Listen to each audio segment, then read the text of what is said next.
La réhabilitation en cours de la RN4 à hauteur de Siafoumou est marquée par la controverse autour d'un collecteur d'assainissement prévu pour déboucher dans le lac Chipunga.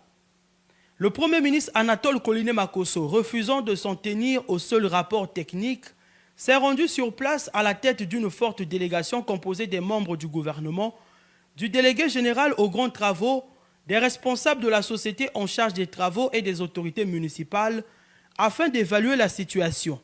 Optant pour le dialogue et la concertation, il a exprimé sa volonté de trouver des solutions concrètes tout en adressant un message rassurant à la population. Vous avez vu descendre sur le terrain le régulateur, le ministre en charge de l'environnement, qui est venu constater les travaux qui étaient en train de s'y faire et qui avait demandé d'ailleurs qu'on procède à l'arrêt des travaux, le temps qu'on regarde plus clairement la situation pour donner une information nette à la population. C'est ce qui a été fait, que les populations soient rassurées, que le gouvernement a pris le problème à bras le corps et que les travaux se réaliseront dans le respect des normes environnementales et sociales. C'est un travail que nous allons davantage examiner.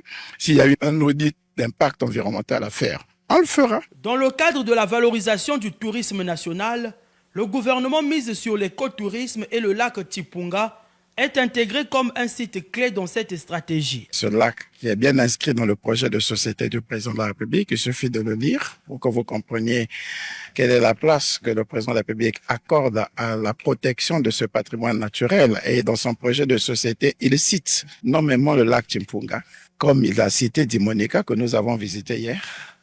Nous sommes donc là en train de veiller à la matérialisation de cet engagement.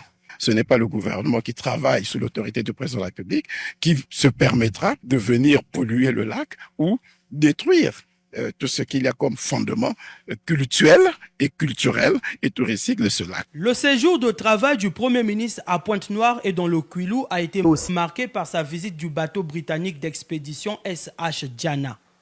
Ce géant de mer, doté de 90 cabines résistantes au sel et aux intempéries, a pour vocation d'offrir à ses passagers une expérience immersive mettant l'homme en contact direct avec la nature.